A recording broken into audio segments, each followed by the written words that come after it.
All right, everybody, welcome to the Black Diamond Call for Monday, December 18th, 2017, almost 2018. Here we go. I believe this is going to be our last Black Diamond for the year because we have, I'm looking at the calendar right now. We've got the 25th, which is a week exactly from today, and that's Christmas Day, so we're not going to be doing our Black Diamond Call that day. And we have the 1st, which is New Year's Day, right after that, so we're not going to be doing a Black Diamond Call on New Year's Day. So this is our last Black Diamond for the year. And we're going to end it very auspiciously with someone who I got to know over the past year and a half or so that I've been working with, Michael Force and the whole Digital Altitude gang. But before we bring him out, I do want to let you all know that we are having a tremendous end of the month here. Many of you are applying the Freedom to Freedom formula that was discussed over the last couple of special broadcasts with Michael and most recently with Darren and Rhonda.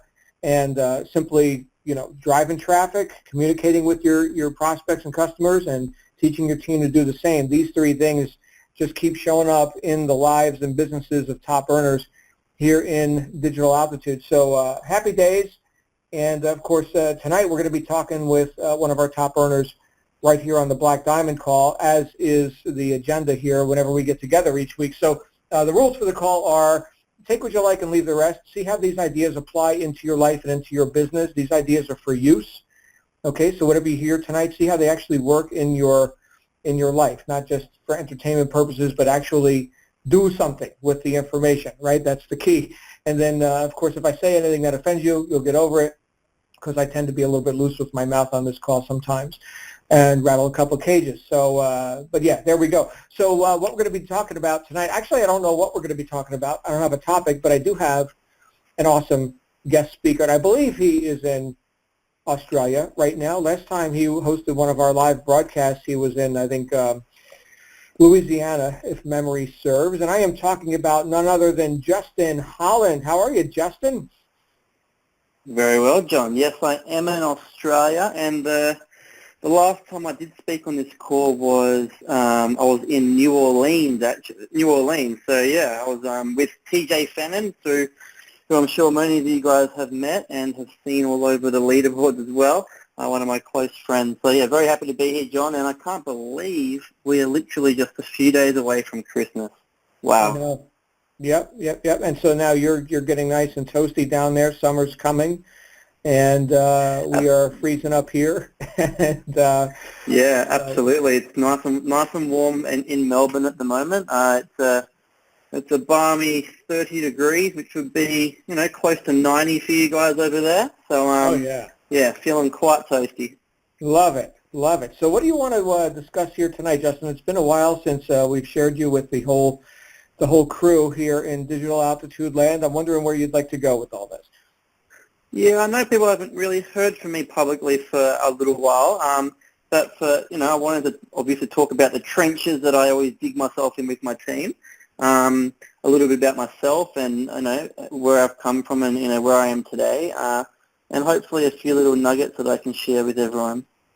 So nothing completely there's no real topic. I just have a flow that I want to go with. Let's do it. Let's go with the flow. Cool. I actually just got off a team call of mine. I actually hosted it. It was supposed to be at 8:30, but I put it back to 8 o'clock tonight, so I could make sure I had time to get on this call and prepare myself.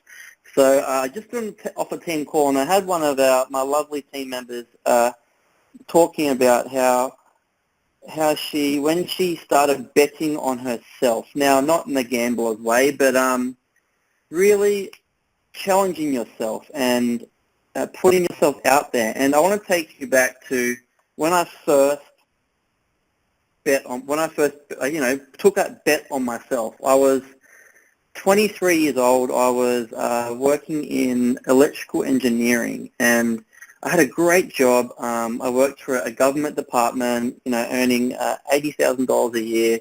With ridiculous benefits. If I told you about the benefits, you wouldn't really believe them. So I won't go there. But I was earning great money and had a great job, great stable job. My parents were super proud of me. But I remember getting this job, and I don't know. I haven't been for a job interview since then. So I don't really know the process of how it works. It was 7 years ago now, or 8 years ago now, and I remember getting the document for the job interview, the job kind of description, and I went through it all, and instead of using my instinct and my, supposed knowledge, I went and studied the description and learnt the description so that no matter what question they asked me inside the interview, I could answer simply from my memory from what I studied the day before or whatever it was. And now there was a huge downfall in that because I studied it and asked fellow colleagues in my previous job, what are the answers to this? What kind of things should I be expecting? So I kind of knew it. It'd be like going for an exam. I don't know if you've done it before, John, but going for an exam, and as soon as it finishes, you kind of just forget what you just learnt. It was kind of one of those for me, and I got the job. I got it with flying colours, and I was super happy. But what I realised is that when I got this job, I didn't really understand the actual job I was doing. The only thing that I really understood, because it was quite far-fetched from what the engineering side of things that I was doing beforehand. So it was a big step for me. And the issue is that I was going into a job with no support. I was expected to do it all on my own. And in the end, I was doing this job that I really couldn't do. And I was so frustrated. And it really got me down. I was really frustrated, and I really didn't have many people to go to ask for help. And so I just thought to myself, I have to get out of here. I have to figure out something else. And that was when I took my first bet on myself. And what I did is, I'm sure a lot of you guys have done the same thing. You started Googling on ways to make money and all this kind of stuff. At that time, I was 23 years old. I was playing high-grade soccer, football. So I wanted to kind of stay in that. I wanted to go into that field and use my expertise in there. So I ended up betting on myself and setting up my own little soccer business back home in Sydney, Australia, which was great. But what I did by getting rid of that job, instead of I was going to go on to a 23-year-old and buying my first house, I was very happy about it. But instead, I took that bet on myself and put that money into a new business. And I can tell you right now, it's the best thing I ever did. And I want to give you a bit of a story about that because it's pretty insane. I was living with my parents at that time, and I was a 23-year-old making this little soccer business happen. And a soccer business sounds like teaching kids to play soccer and all that, but I absolutely loved my job. I was teaching toddlers aged 2 years old up to 7 years old, kind of gross motor skills, educational learning skills, and then obviously the fun about the soccer ball at their feet. Now, great job, I loved it. But the thing is, at 23 years old, I was living at my parents' house, which is, normal for a lot of 23-year-olds, particularly these days. And over the next 4 years, my business flourished. We're bringing in anywhere between $500,000 and $1 million a year in revenue. But what I took home was much less than a tenth of that. So for those who don't know what Sydney, Australia is like, it's one of the most expensive cities in the world. $50,000 a year isn't going to get me very far. And that was, 4 years into it, I was earning about that. And, I had dreams. I was honestly living in my parents' basement because I needed an office too. And I only had the bedroom upstairs in my parents' house. I needed an office, and I couldn't afford to get an office. So I asked my parents if I could live in their basement. It was like this kind of, my parents dug out under our house this kind of play area when we were really young. And, in my 20s, we weren't using it anymore.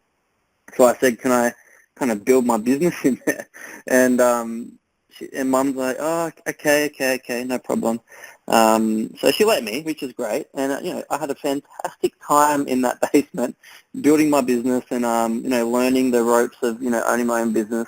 I feel very fortunate to have had a business before I started working online. I definitely think it helped me in good stead. And,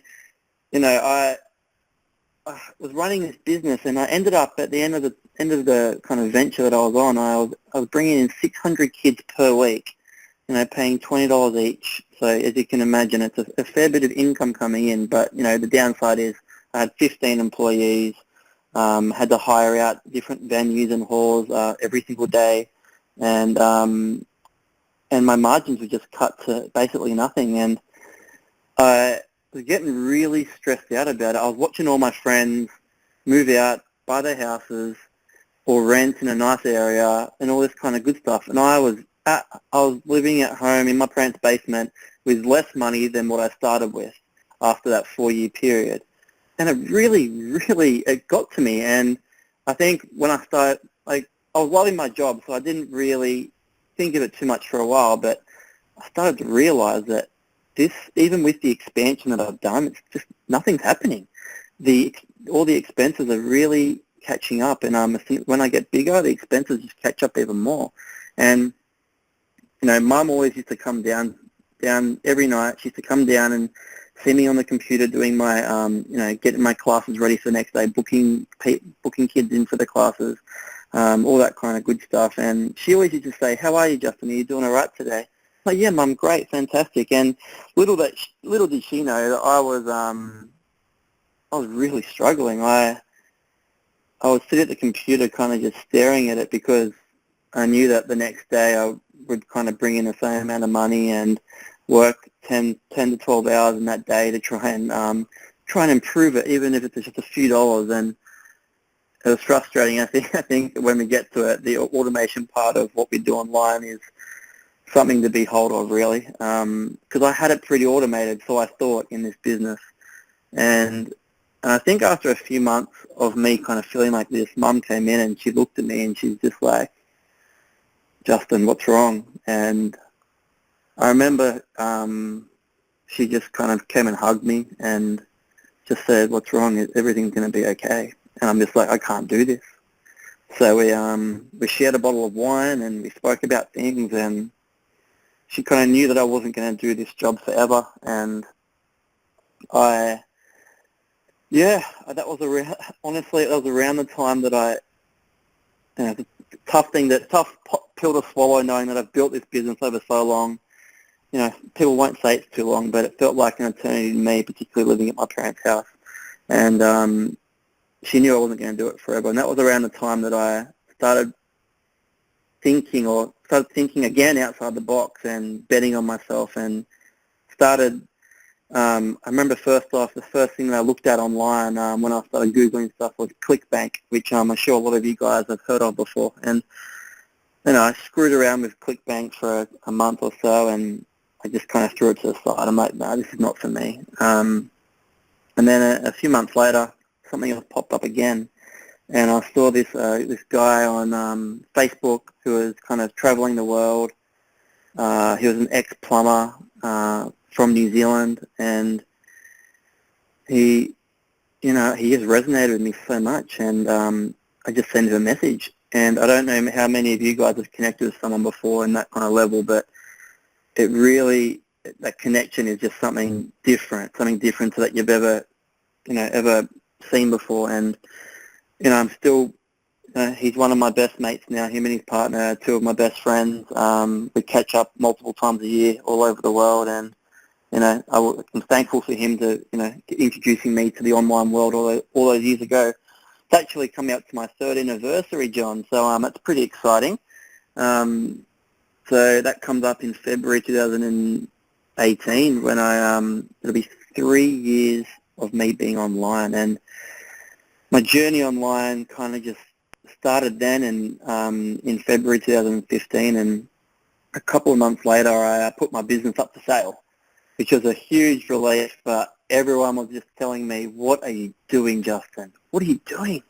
I had made a couple of $1,000s online by the time I put my business up for sale. I took a leap of faith, and as I keep going back to, I've been putting bets on myself over the years, and what I'm about to get into just proves that betting on yourself in the right way is going to give you that return 10 times what you put in. So I put my business up for sale, and the months passed, and it eventually got sold a few months later, and ever since then, I started traveling the world full time. I've been traveling all the way through Central America, South America, the United States, lived in Bali, lived in Colombia, lived in New Zealand, lived in the United States for a while. So I've had a whirlwind few years here, and at the start of the year I came back home to Australia just to come back for, maybe I thought I was going to come back for 6 months or so and just settle down and see my family and friends for a while. And then met my partner, and now we're actually expecting our first little one due next year. So exciting times down here in Melbourne, and that kind of takes me to what people's whys are. Like, what is your why? You really have to understand why you are attempting to make this work, or why are you doing this? Are you doing it for your family? Are you doing it to travel more? For me, at first, it was simply to be able to afford to move out of my parents' place, and two, be able to travel full time. Now, I've comfortably done those two, but as you can imagine, travel isn't my complete priority at the moment. So my why has completely changed, and that is now to provide for my family, build a foundation for my family, my parents, and allow all of us to really live life on our own terms. And I guess the biggest hit of being able to do that was when I started with Digital Attitude, and it's just been an absolutely incredible ride. As John said, I first spoke to John about 18 months ago, and the journey started back then when I'm still a complete newbie online. As you can imagine, 3 years online is nothing. You think about the jobs that you're in, you've probably been at your job for 10, 20 years. You went to college for 4 years. That's longer than I've been online. Yet the money's been flowing in a lot more than what you'd earn at college or even in that 10-year period in your job. So, what I really focused on when I started was, I didn't really understand everything, but what I did understand was what I brought from my previous business, and that was helping out my employees a lot and really giving them a good place to work. And I'm like, how can I transfer this to the online world? And as I said before, I just got off a team call, and that's something that I do 3 times a week actually. I have team calls 3 times a week with my team, and it's allowed me to really leverage what Digital Attitude has set up. Now, I'm not the one who has tens of thousands of people signing up to me every year. I'm the one with a few hundred sign-ups that has built a team that I'm sure, as John will be able to explain it even in better terms, but I've been able to leverage what DA has to offer, and that is they really reward those who put in the effort, and that's where it comes down to, whether you want to be that person who brings in tens of thousands of people into Digital Attitude, or you want to be someone who wants to focus their time on just the little amount of team people. And that was just me. It's just the background I come from. Everyone's different. Whether they want to drive a ton of traffic into a certain place. What I do is I drive a ton of traffic, right? But I just drive it in different ways. I drive it a lot on social media and things like that, which is completely fine. And we all do our own thing to make our teams rock. So I guess it's funny seeing how far I've come, and knowing that just even 18 months ago I was so new to this world. And I think people need to understand that how quickly a life can be transformed in this online world. And yeah, I just think that taking a bet on yourself at the right times is a good way to really differentiate yourself from others. I'm someone who I'll spend a lot of money on things that are going to improve my business. A lot of people will do that too, but I do it knowing that I may not get an immediate result from it, but I'm going to take a bet on it and say that the education that I learn here, or the course that I invest in, or the mentor that I pay for is going to give me that tenfold return over the coming years. So I know a lot of people look at their income or their outgoings this way, and a lot of people think of it as how much am I spending over how much am I going to make? Whereas for some reason, I've never had that mindset. I've always had the mindset of how much am I going to make before how much do I have to spend. So what I do is if I know I'm going to make X amount of money, I'm happy to spend anywhere up to that to make that kind of money, because I know that what's going to happen in the future is that my confidence, my education is just times by however much it was, and I'm able to go on to the next little venture that allows me to be even better next time. So I guess that's a big part of what I want to talk to you guys, what I want to tell you guys today, is that take those bets on yourself and trust in your instinct, trust in your gut, and really don't let the naysayers talk you out of it. Because, you know, if I listened to those naysayers back when I was 23 years old, when they told me I was stupid for leaving my engineering job, I'd still be in that engineering job struggling, not enjoying it, and, you know, I certainly wouldn't be where I am today. I've been fortunate enough, just in Digital Attitude, to make nearly $600,000 in commissions over the past 18 months, which is quite incredible, considering I had been online for a year before that. And overall, I would have made around $1 million in commission. So getting close to that seven-figure earner now, John, which is pretty incredible. Yeah, that is huge, So, man. And you've only been online 3 years. You know, I didn't realize that, Justin. That's big.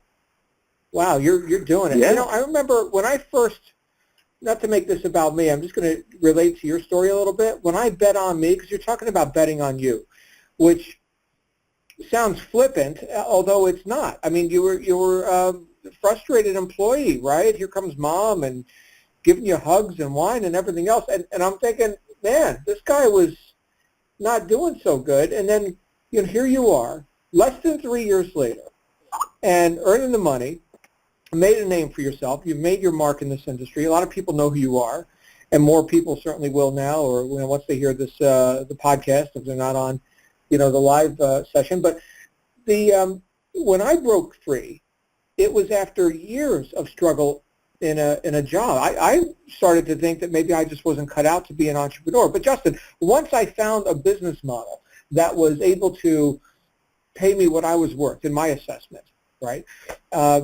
I just clung on and never let go. Now, in my case, that's, you know, some decades ago, you know. So a lot of times, you know, guys like you and other people like Jason Stone, who we had out here last week, and other people, you know, they're clearly, you know, you guys are top earners, top producers. That's beautiful. And sometimes I have to remember, wow, you know, people do it really fast. I did it really fast. You know, the decision, here's the thing, everyone, and what I'm getting out of your talk here tonight, Justin, your decision to, as you say, bet on yourself, right? That decision does not take a long time. And a lot of times people think that transformation takes a long time. Well, actually, once you make a decision, then the transformation is pretty fast too. I think the thing that holds people up a lot, I don't think, I know, because I've been studying psychology and philosophy for 30 years, is indecision. Indecision, right? Well, maybe, right? All right, well, you lose. As long as you're stuck in a maybe, you lose, right? If you think about, I mean, you can actually go to insane asylums and observe people who are stuck in a chronic, never-ending maybe, right? So that's craziness. That's what that is. And the more decisive we are, and the more definiteness of purpose we demonstrate, the faster we go. I could tell you just right now today, right? If I'm decisive about something, then things are getting done. I actually have more time in my life when I have decisions and then I follow through with action, because a decision without action is not really a decision. And now I've completed whatever I need to complete. Now I've got time to do something else, right? But the thing that eats up time or keeps us in a job ad infinitum, or whatever the unsatisfactory or unsatisfying conditions are, that thing is indecision. Indecision. That's the killer. You know, and so you bet on yourself. You don't know how to reach a goal until you've actually reached it, right? So that's where I think the whole bet thing comes in. But it's not really a gamble. It's more of a calculated risk based on your own self-assessment and self-awareness. And you did that. And now here you are, just less than 3 years later, right? You don't need to be a poser at a job that you're not even qualified for, and whatever else you were doing, you know, remembering and reciting back, you know, some rote set of title descriptions or something, right? But you know what? That's much of academia, right, Justin? I mean, you think about we got kids coming out of university here in the States, and I'm sure in Australia as well, with easily $150,000 worth of student loan debt and absolutely zero marketable skills, nothing, right? They'll go get a job, serving coffee at Starbucks or something. It's a travesty. And so for you to actually sad. engage, it's sad. Yeah. So for you to engage with education that actually matters, not just so you can, recite academically, some, here's what the page said, on page number 1700 or something, here is the, what the historical fact or whatever, but none of it's usable, right? Education is for use. And if you can't do something with the education, you're in the wrong field of education. I look around my office now, and I have all these books, and I have these whiteboards and all these little things that there's no way I would have had any of this stuff back when I had a job. It's just incredible to see what kind of person I've kind of morphed into. I felt like I think I was always that person, but I didn't really know it. And I think that indecision that you talk about kind of stopped me from doing it. But I think fortunately for me, I kind of decided and was betting on myself pretty early on in my life, or in my 20s. And I think a lot of people will find it hard to do that at that age. And so, I guess one thing is I urge you to, do that self-assessment, as John said, and start betting on yourself in the calculated way, of course. As John said, we're not talking about doing risk at all, but yeah, really start thinking about what do you want to look like in 3 years' time? Do you want to be sitting in an office with a whiteboard there teaching people what to do? I'm looking around my office now, John. I've got this big world map. Do you want to be able to look at that world map and say, I've been here, thanks to everything I've been doing over the past couple of years? Do you want to look at your little bookshelf here and look at all these amazing books that you love and read? It's pretty amazing. And then turn around, I got all these kind of gadgets and computers that I love. So yeah, 3 years ago, I wouldn't have even thought about having an office like this. My office was based around children's soccer balls, and before that was engineering papers and things like that. So yeah, how times change, hey John, but times change for the better when you really want them to. Yeah. It's desire precedes the decision and then the action, and clearly, a lot of times people need to get really dissatisfied with conditions as they are before they start to entertain creative thought. People often shut themselves down. They don't bet on themselves, and I think that's a missed opportunity. When I think about the old saying, don't die with the music in you.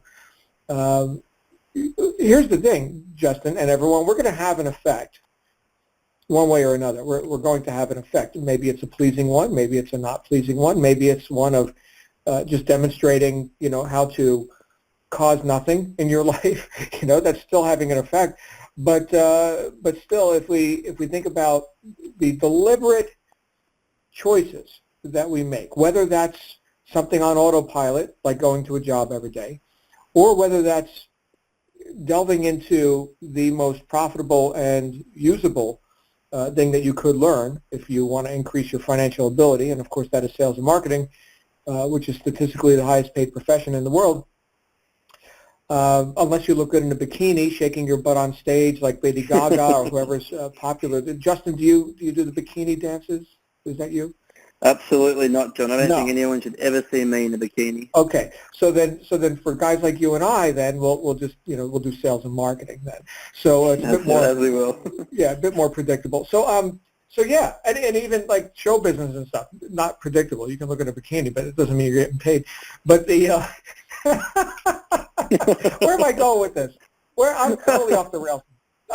But yeah, when we think about the person who comes here with a goal of $10,000 a month or $20,000 a month or whatever, these are real numbers for guys like you and I, right? I mean, that was my goal years and years ago, and you've certainly exceeded those numbers as well. the idea, though, for most people, is I just hope that could be true for me. Well, here's the thing, everybody. If you haven't experienced these kind of results yet, like what Justin's talking about, this transition, it simply means that you haven't engaged yet in the methods that Justin and I have, and done so in a way that we have done it. Okay, this is not a hobby.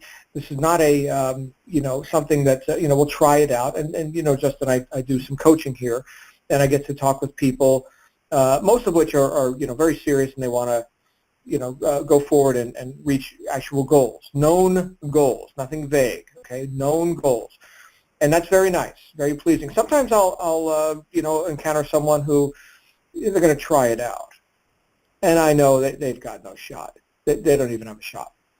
So, and I'm rather direct with people. It's like, no, that doesn't get it done. Half measures avail us nothing. So, what you wanted to say something about that? Yeah, I think I would have been your perfect student back when I first got started. I remember when I had my soccer business, which I was working 60, 70 hours a week. So I was already working a lot, and when I first started, I knew I had to work, right? I knew I had to work. So what I did is I took off Sundays. I gave that to an employee. I knew I wouldn't make any money that day, but I was looking for the future. So I gave the jobs to the employees to do on Sundays, and I made every Sunday my kind of work day for the online business. But that's not enough. So what I did is I'd wake up at 4 a.m. every morning for the next few months before my business was sold, and I'd do those 3 hours in the morning until 7 o'clock of work.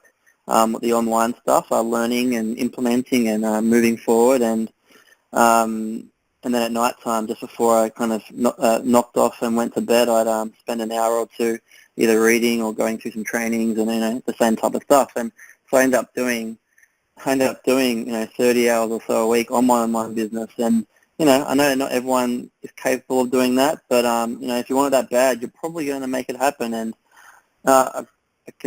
after 5 months, I think it was 6 months, I had my first $10,000 month while I still had my business. And then the next month later, I sold it, and then I could work solely full time on the online world. So yeah, I know what you mean, John. People that want to take it as a hobby, it's just probably not going to happen, unfortunately. No, it's not probably. It's definitely not going to happen. So definitely treat it as your future, and treat it like a full-time career.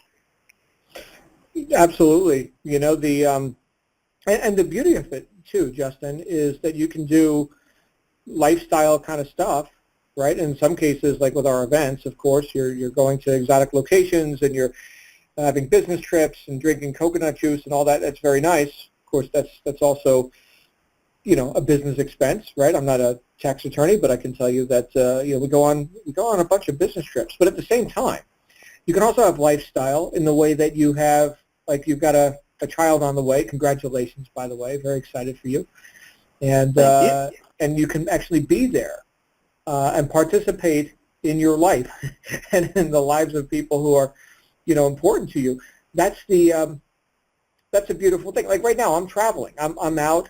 And yet I'm not on vacation, right? I mean, this call started on time, and I've got some coaching students after this, and my calendar is a little bit spread out. Getting up at 5 in the morning and working till late at night, but I'm doing activities that I choose to do during the day, and this is a trip that I've planned for a while, and there's that, right? So that doesn't mean that you are, when I say people being serious about this, that does not mean you're a slave to your business. No, in this business, you can certainly craft it to suit your lifestyle. I certainly have, and yeah. That's like John. I guess I can probably jump in here. When I was traveling, I had to still try and make money online. So I always dedicated a few hours a day to work while I was traveling, and that certainly paid dividends. But I think this year was probably my most serious year in working online. As in, I had a dedicated office back at home, and I actually worked pretty much full time. But the reason why I work full time is because I would not want to be doing anything else with my life. And when you honestly get to that point in your life, you'll never work another day in your life. I don't feel like I ever work. I feel like I just jump on the computer and have fun and make some money at the same time. So when you get to that spot in your life, you'll know you're in a good spot. It is. It is a really good spot to be in. And I know that that's why people are here, right, to have this experience. So why don't we do this, Justin? We've got a few people here online who join us live, and some of them may want to communicate with you directly. So we're going to go into Q&A mode here. Just stand by. We'll do that. All right. So the lines are open. If you would like to come out here and talk with Justin down in Australia, live and in person, you can do so by clicking the raise your hand button, which was your mute and unmute button on your free conference call app. And if you are dialing in with a phone or with Skype to an actual phone number, you can raise your hand by clicking *6, and then I think the number 1 to confirm that you're going to raise your hand. And this is your shot to talk with Justin live. And I do see our first caller here. Let's go up. He vanished. See, that happens often. Okay, here we go. Here we have our first call. We got a couple calls. Here we go. So it looks like Michael. Michael, you're live on the air. Hey, Justin. How you doing? Good, thank you. How are you? I'm doing great. Yeah, my question is, I'm currently 21 right now, and I'm, looking into this space right now. And my question is, what's the best way to kind of, because, my parents are kind of giving me some heat about this. So what's the best way to kind of get them to understand where I'm coming from and where I'm trying to go with this business? Yeah, it's a really good question. I think a lot of people, have that, particularly at, the early 20s kind of age. Like, as I said, I was there just a little while ago, so I do get it completely. And I think it still happens anyway. No matter how old you get, people are going to be, skeptical or on your back about, what are you trying to do? What's wrong with the path that your parents have set you? And I think when you kind of let them in a bit more, I remember when I first spoke to my mum about working for myself, she's like, no, there's no way. Even though my dad had his own business for 30 years, she was just like, nah, there's no way. But when I just started letting her in a bit more, kind of sat around with her while I was doing my work, and then when it transferred to the online world, I did the same thing. I just kind of sat with her and told her about what's going on and how I'm on these calls and talking to people, and I'm setting up my your Instagram account today. Have a look at this one. Do you want to see my links? And just kind of let them in. Okay. I know, just let them in, and straight away they're probably going to say, oh, what's that? That looks weird. They have to be let in for them to get used to it. If they never get let in, they're never going to get used to it. So my advice is, if you're comfortable with that, is to just let them in a bit more. And over time, their opinions on what you are trying to do, or the entrepreneur life that you're trying to take, they'll calm down. Absolutely, I can guarantee you that. All right. Thank you so much, Justin. I really appreciate it. My pleasure. Awesome stuff. Thanks for jumping out here, Michael. And I also see Jarrett in the chat roll here said, love that. Heard it all my life. Love your job. You never work a day in your life. And I could never really see that in everything I've done, even in my new career. But now for the first time, I can see really enjoying doing this online and making money at the same time, too. So well done, Jarrett. Sounds like you got the message. So good stuff. We're going to go to our next caller. And stand by. And Linda. Yes, Linda, you're live on the air. Okay, great. Hey, thanks, Justin, so much. My question is, at what point did you start doing training for your team?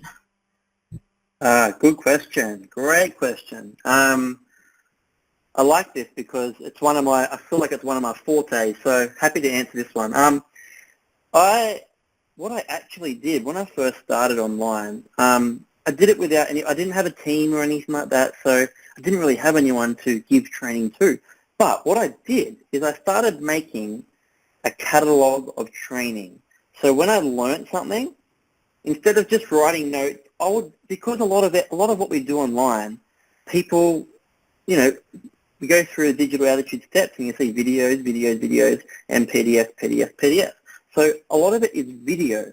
And what I did, when I learned something, I'd do a video on it, either just me or I'd share my screen on the computer and I'd go through steps of a particular thing, whether it be setting up my first funnel or learning how to set up an Instagram account or doing a Facebook advertisement or writing an email. By the time I had a team, I had all these tutorials that I could literally just pass to my team. And my teams, I think when I first started building a team, they kind of exploded quite quickly because I didn't have to answer questions all day, every day, because I already had a catalog of training. And now, understandably, a lot of that training will have to be redone because you become better at things and all that kind of stuff. But that's just life. Every time we become better at something, we have to, you know, reinvigorate it, retrain on it, and that's just normal. But don't be afraid, because what I did notice with me is that every time I did a training on it, just for my own purposes, so I could give to people later if it kind of worked that way, that I remembered it so much better. And when I did get asked a question, I can easily answer it within a couple of seconds instead of saying to them, "Oh, I'll have to get back to you. I need to have a look at that myself and read up my notes." You just kind of teach yourself, and I think you should record it. I think it's a great idea to have a catalog of training for yourself that, you know, eventually maybe your team wants. I love it. I love it so much. I've already started doing a couple, and I'm like, okay, I don't really have a team yet, but that's awesome. Keep doing it. Good stuff. All right. Thank you, Linda. And I don't see any other callers. Anybody else want to jump out here? Here we go. Here's our next caller. So thank you, Linda. We're going to go next to Cameron. Cameron, you're live on the air. All right. Can you guys hear me? Yep. I was just going to kind of refer to the first question asked about the guy that said he was 21. I'm actually 21 as well, and I was wondering how to deal with the same thing. I still live at home with my mother.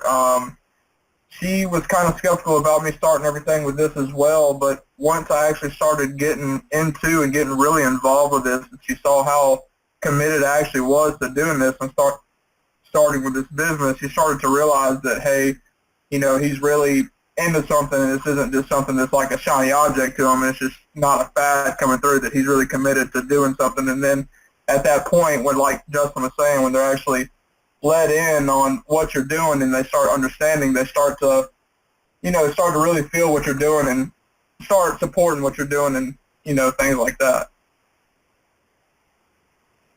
I love that. That's awesome. I love that your mother just kind of, you know, mothers have this kind of knack of knowing when you're on the right path eventually. They like to put up barriers straight up, but that's normal. But eventually they really do believe in you, and I think you're just proof there that, you know, when you really showed how committed you were, and it wasn't just some shiny thing that you're just going to get rid of in a couple of months. It's amazing to see how quickly a mum can transform into that kind of skeptical nature, put up those barriers into, you know, a fully supportive mother. It's awesome, mate. Well done. Exactly. Good stuff, Cameron. Well, congratulations, and we are looking forward to hearing a lot more from you. And we're going to go to our next caller is Jagdish. Jagdish, you're live on the air. Hey, John, can you hear me? You can. Hey, John. Hey, Justin. How are you guys doing? Good. Good. Okay, so thank you for taking the time to share your story with us. It's very inspiring. Thank you. Before my question, just a quick comment. So there's a difference between me and Cameron and me and the first caller. So they're both 21. And I'm not 21, but I have a 21-year-old. And I'm trying to guide my kids gently into this whole online thing, because I think the sooner they find out, the better off their lives will be, I guess. So my question for you, Justin, is when you you built the training materials even before you had a team, which is a fantastic idea. What was the focus of the training? Was it traffic, social media? Was it sales funnels, capture pages, or was it a bit of everything?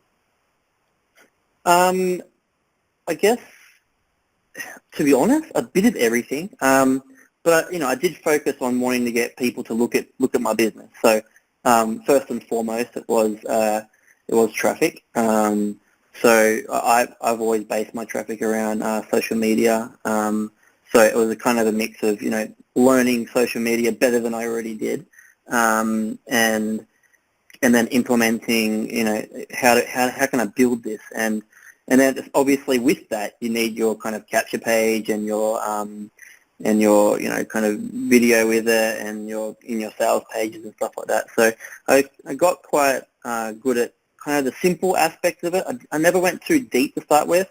I kept it simple.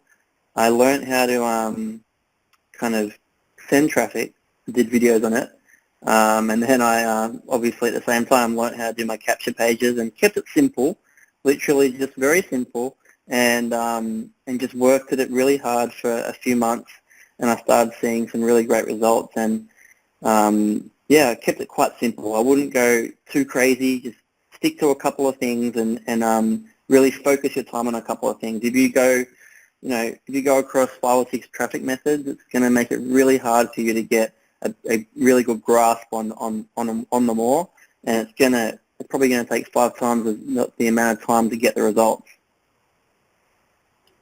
Yeah, that's something I'm working on. I tend to complicate things. I tend to take the simplest of things and make them super complicated, and I'm trying to work my way towards simplicity. So my other question for you is, are you focused more on paid traffic or free traffic? Both. I do a lot of traffic on Facebook advertisements, and then I do a lot of kind of free traffic across other social platforms like Instagram and ones like that. But yeah, so I do a mix, which I think it's a great thing. Pick a paid strategy and pick a free strategy. I think it means you've got 2 strategies. One's free, one's paid, which means the paid can be very automated. It can be kind of left in the background as long as you know what you're doing.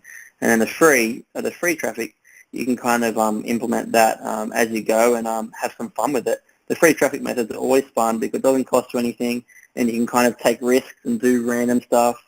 The paid traffic is a great, my favorite one to use and learn because it gives me the results the fastest. Right. Thank you. Thank you so much. All right, thank you, Jadish. Very good. And we're going to go to what looks like our final caller for tonight, and that is Rick. Rick, you're live on the air. Give that to Mommy. Rick, you're live on the Give it air. to Mommy. No, don't put it in the box. We're hearing give it me to the Mommy. box. Hello. No, there's a box. Okay, so we're going to go ahead and apparently Rick was not able to speak. Maybe there was some situation going on there, but we did hear from Rick in the chat roll as well. He was saying, my entire family thinks I'm crazy, but I know when the money starts coming in, they'll change their mind. Money talks. Okay, good stuff. Hey, Justin, thank you for sharing our Black Diamond with us, everyone here tonight. Always a pleasure to participate with you. Any closing comments before we go ahead and wrap up our session? Thank you for having me, John. I guess, coming towards the end of the year now, I just want to wish everyone a Merry Christmas. Take the time to be with your family and enjoy the festive period, stay safe, and really take the 2018 by the balls and really give it a good go because one thing I can say, it's all worth it. So go for it and go big. Well said. Well said. Thanks again, sir. And everyone, we will see you here tomorrow for our wake-up call. And give Justin some love here in the chat roll or on Facebook and our Facebook group. And, of course, we'll look forward to getting here again on the Black Diamond right after the first of the year. I'll see you guys then. In the meantime, make it a great night. You absolutely deserve it. And bye for now.